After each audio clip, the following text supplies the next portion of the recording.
Hi hello welcome to கையலும் கைவண்ணமும் channel. எண்ணெய் காய்ச்சறதுக்கு முன்னாடி இந்த தப்பை மட்டும் பண்ணிடாதீங்க. நம்ம வீடியோக்குள்ளே போகிறதுக்கு முன்னாடி எஜுகெஸ்ட் இது என்னன்னு யோசிக்கிறீங்களா? இது ஒரு ஆன்லைன் கிளாஸ். உங்கள் ஸ்கில்லை டெவலப் பண்ணுறதுக்கும் இந்த கிளாஸ் உங்களுக்கு யூஸ் ஆகும். The struggle to find courses that truly speak your language, it's finally over. Welcome to EduQuest, where learning is made just for you. At EduQuest, we bring you a wide range of online courses, from career building programs to skill boosting masterclasses, all in your regional language.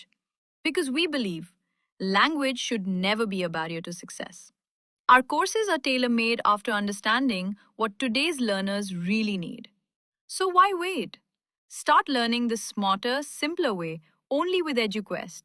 Visit eduquest.courses and explore your next course today.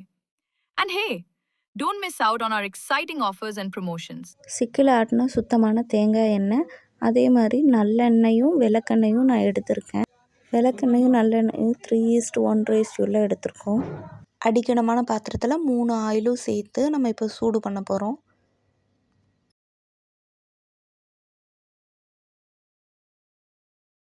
நம்மளுக்கு அரைக்கிற தேவையான பொருளெல்லாம் எடுத்துக்கலாம். சின்ன வெங்காயம், பெரிய நெல்லிக்காய் எடுத்திருக்கேன். செம்பருத்தி இலை எடுத்திருக்கேன். நல்லா வாஷ் பண்ணிவிட்டு யூஸ் பண்ணிக்கலாம். மருதாணி எடுத்துருக்குறோம். அதெல்லாம் கொஞ்சம் க்ளீன் பண்ணிவிட்டு அதுக்கப்புறம் மிக்ஸி ஜாரில் ஆட் பண்ணிக்கலாம். அதே மாதிரி ஆவாரம்பூ எடுத்திருக்கேன்.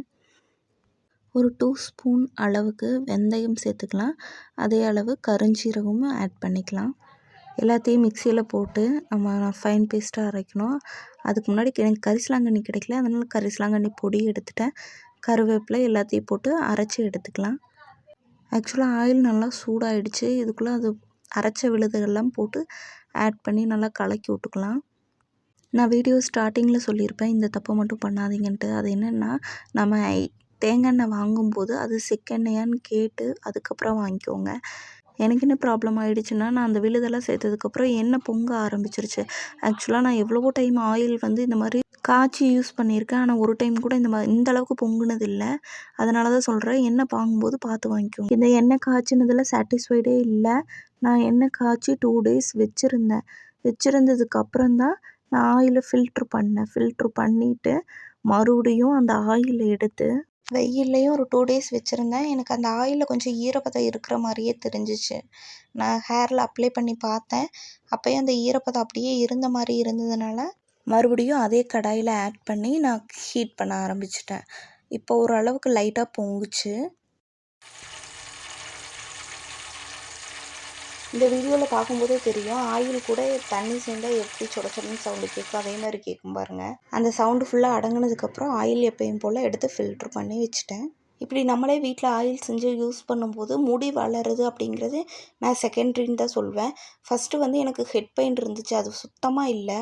இந்த மாதிரியான யூஸ்ஃபுல் வீடியோ பார்க்குறக்கு கையலும் கைவண்ணமும் சேனலை லைக் அண்ட் சப்ஸ்கிரைப். தேங்க்யூ.